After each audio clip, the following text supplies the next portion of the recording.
Bienvenidos oyentes de Radio Sefarad, estamos con ustedes una semana más para traerles el informativo que comentará Jorge. ¿Qué hay? ¿Qué tal, Alejandro? Comenzamos con los titulares de hoy. Las comunidades judías de España exigen firmeza frente al antisemitismo tras el ataque a un cementerio judío de Barcelona. Las fuerzas de defensa de Israel encuentran al último rehén asesinado, Ran Givili, en el cementerio de Gaza. El jefe del Comando Central estadounidense se reúne con generales de alto rango de Israel en medio de la intensificación del despliegue militar americano en Oriente Medio. Un medio de oposición iraní afirma que el régimen mató a más de 36.000 personas solo entre el 8 y el 9 de enero. Israel había dicho que el cruce de Rafah se reabrirá cuando su ejército termine la búsqueda del último cuerpo de los rehenes no recuperado. Estos son los temas de hoy que les invitamos a escuchar en el informativo de Radio Sefarad. La Federación de Comunidades Judías de España y la Comunidad Judía de Barcelona han exigido este domingo máxima firmeza frente al antisemitismo tras el ataque vandálico contra varias tumbas del cementerio judío de Les Corts en Barcelona. Exigimos a las autoridades la máxima firmeza frente al antisemitismo en cualquiera de sus manifestaciones, la identificación de los autores de estos hechos y que sean perseguidos y juzgados conforme a la ley. La lucha contra el antisemitismo no es solo una responsabilidad institucional, sino un compromiso de toda la sociedad. El ataque supone una grave ofensa a la memoria de los fallecidos y un atentado contra los valores de convivencia, respeto y libertad religiosa. Anteriormente, los antisemitas señalaron al Colegio Judío de Barcelona exponiendo y poniendo en riesgo a cientos de menores. También se han señalado comercios y lugares de trabajo de ciudadanos judíos en la ciudad. Con estos hechos, el nivel de antisemitismo da un salto alarmante, pasando de las palabras a las acciones, de la incitación al ataque directo. Por su parte, el alcalde de Barcelona, Jaume Collboni, ha condenado estos hechos y ha señalado que el odio no tiene cabida en una Barcelona plural y respetuosa. Ha trasladado su apoyo a la comunidad judía de la ciudad y ha dicho que el consistorio trabaja para identificar a los responsables. Bueno, sobre estos hechos estamos con dos nuevos programas hoy en Radio Sefarad que esperamos que sean esclarecedores sobre las sensaciones que se viven en la comunidad judía de Barcelona y que son extensibles a la comunidad judía en toda España. Los restos de Givili fueron identificados por coincidencia de huellas dactilares y dentales. Se revisaron 250 cuerpos y todos fueron devueltos a sus tumbas. El ejército dice que la información de inteligencia que indicaba que Givili estaba enterrado en el cementerio del este de la ciudad de Gaza se conocía desde hacía tiempo, aunque recientemente la imagen se aclaró gracias a operaciones de recopilación de inteligencia e información confirmada por Hamás a Israel a través de mediadores. La búsqueda se llevó a cabo en el lado israelí de la línea amarilla, aunque algunas fuerzas fueron desplegadas más allá, del lado de Hamás, por motivos de seguridad. El jefe de policía, Daniel Levy, y el jefe de Estado Mayor de las Fuerzas de Defensa de Israel, Eyal Zamir, conversaron con la familia del sargento Ran Givili tras el hallazgo de sus restos. Givili, un oficial de policía de 24 años, murió defendiendo el kibutz Alumim en el sur de Israel durante el ataque liderado por Hamás del 7 de octubre de 2023 que desencadenó la guerra en Gaza. Sí, y este hecho que parece menor, hallar un cadáver que estaba oculto, pues es un punto y aparte dentro de lo que es las sensaciones que vive la sociedad israelí. Era el último de los cadáveres que quedaba por retornar a Israel. Era el último de los secuestrados que quedaba por tener un final definitivo respecto y una resolución de su situación.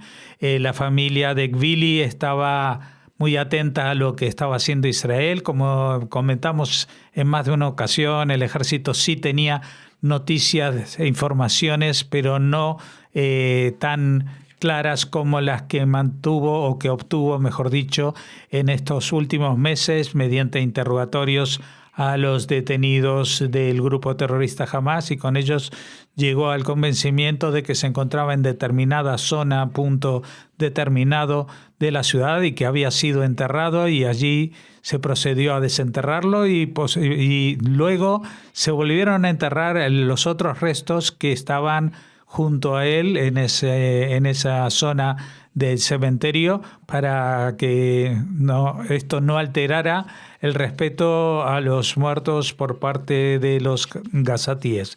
Así que punto final a un tema que todavía quedaba creando mucho dolor en la sociedad israelí. El último de los israelíes ha vuelto a Israel. Yo creo que es una situación que no se vivía en Israel desde hace más de 10 años, desde cuando fueron secuestrados un soldado que se mantuvo en prisión, prisionero de Hamás durante muchos años, a los que se sumaron luego otros que fueron restos mortales de otras operaciones militares contra la Franja de Gaza. En este momento es la primera vez en mucho tiempo que respecto a los israelíes que murieron en la Franja de Gaza se llegó a la cuenta cero. El comandante del Comando Central de Estados Unidos, almirante Brad Cooper, estuvo el sábado en Israel para reunirse con altos funcionarios, mientras que el presidente estadounidense Donald Trump indicó que mantiene la posibilidad de ataques contra Irán en medio de su represión de las protestas. Cooper se reunió con el jefe del Estado Mayor israelí, Eyal Zamir, junto con el jefe de la Dirección de Inteligencia y el de la Dirección de Operaciones. Si bien no se especificaron los temas de las reuniones, esta visita se produce en medio de una creciente tensión con Irán y un supuesto desacuerdo entre funcionarios israelíes y estadounidenses sobre los próximos pasos del alto el fuego en Gaza. Los enviados estadounidenses Steve Witkoff y Jared Kushner también estuvieron en Israel el sábado para reunirse con el primer ministro Benjamín Netanyahu, principalmente para discutir sobre Gaza.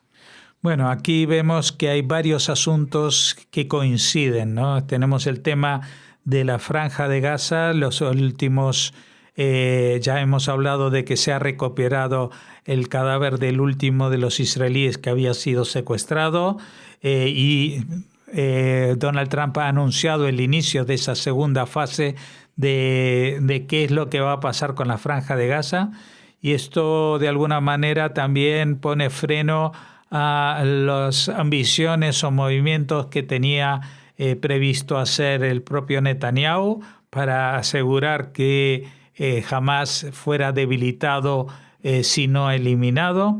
Pero también no olvidemos que el padre de todos los problemas de Israel en los últimos 40 años ha sido Irán, que ha creado un anillo de fuego con grupos como Hezbollah, los hutíes, las milicias proiraníes en Irak, etcétera, etcétera. Por supuesto, también Hamás. Ahora que ese anillo se ha debilitado, quizás ha llegado el momento, y eso es lo que los analistas discuten, de acabar con el régimen iraní. Porque si bien, como vemos por las noticias, pues las manifestaciones han ido en aumento y realmente ahora veremos que los números de muertos en estas manifestaciones son realmente terribles.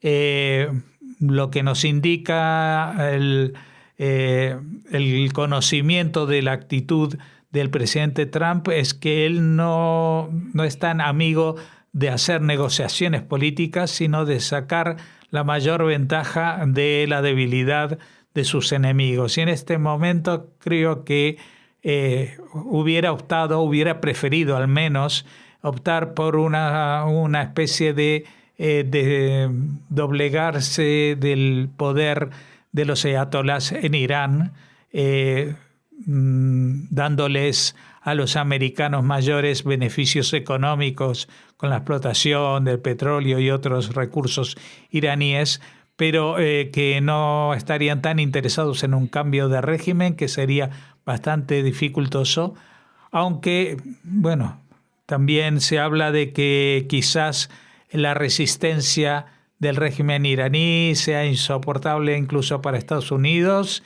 y deban actuar. Para eso ha desplegado, como se ha visto en estos últimos días, una serie de elementos que en otras circunstancias anunciarían la inminencia de una invasión a gran escala del país, porque llegan allí portaaviones, llegan fuerzas militares traídas desde otros sitios, aunque mi opinión personal es que al final no habrá una intervención militar, al menos terrestre. Quizás lancen algunos misiles y se pida y se negocie un cambio interno dentro del régimen iraní, no a nivel de garantías democráticas, pero sí a nivel de la reducción de las amenazas que este régimen pueda suponer para Israel y para Occidente en general. Un medio iraní afiliado a la oposición, Iran International, informó que más de 36.000 personas fueron asesinadas por el régimen en el punto álgido de las protestas a principios de este mes de enero, basándose en documentos clasificados, informes de campo y relatos de personal médico, testigos y familiares de víctimas.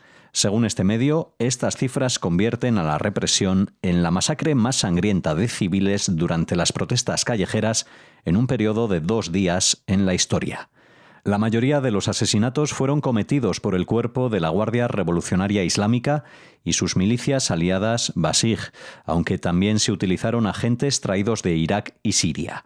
Por otra parte, 2 fuentes del Consejo Supremo de Seguridad Nacional dijeron al medio que la propia Guardia Revolucionaria Islámica compiló la semana pasada 2 informes, uno que situaba la cifra en más de 33.000 y otro en más de 36.500 personas. Más allá de las matanzas masivas en las protestas, el medio dijo que recibió evidencia, incluidas fotografías, de que algunas personas fueron ejecutadas por las fuerzas de seguridad mientras recibían tratamiento por heridas en los hospitales. Bueno, sea cual sea la realidad en una situación tan hermética a la información, lo que está claro es que han ocurrido barbaridades en estos días pasados, en estas semanas pasadas en Irán. No sabemos exactamente cuál es la situación actual porque el país se encuentra bastante desconectado de las informaciones que puedan llegar y que puedan salir del país. Lo que sí está claro es que estas revueltas no tienen nada que ver con otras que hubo en el pasado, cuando se hablaban de pucherazos en las elecciones, etcétera, etcétera. Esto ya fue una revuelta a una escala mucho mayor y con muchos más impedimentos por parte del régimen para hacerse con el control. Incluso vemos que si en 2 días se llegaron a matar a más de 30.000 personas, como apuntan todos los informes, pues resultaría difícil vaticinar si este régimen de los ayatolás va a poder seguir mandando al país o no. Pero para eso tendremos que esperar y seguramente tendremos que, desgraciadamente, asistir a otras masacres. La oficina del primer ministro Benjamín Netanyahu anunció el domingo por la noche que Israel reabrirá el cruce de Rafah entre Gaza y Egipto después de completar una operación militar que recuperó el cuerpo del último rehén fallecido, el sargento mayor Ran Givili. El anuncio se produjo después de una reunión del Gabinete de Seguridad sobre el tema y en momentos en que Israel enfrenta una importante presión internacional para reabrirlo. Bueno, como dice la noticia, esta reunión de gabinete tuvo lugar el domingo antes de que se supiera o antes que se descubriera el cadáver de Ran Givili del que hablamos. Así que esta condición que imponía Netanyahu de no reabrir el paso de Rafah hasta que apareciera este cadáver, pues ya se ha cumplido. Y quizás esto haga que se acelere el trámite y se reabra la frontera. Lo que sí se ha sabido es que por parte del control de la frontera estará el ejército israelí, controlando especialmente la salida de gazatíes que puedan ser recibidos en Egipto, porque no olvidemos que Egipto tampoco es muy amigo de recibir a la población gazatí, a pesar de los infortunios que han sufrido en estos últimos 2 años. Con este comentario finalizamos el informativo con el que abrimos esta última semana de enero aquí en Radio Sefarad. Les esperamos mañana con más noticias.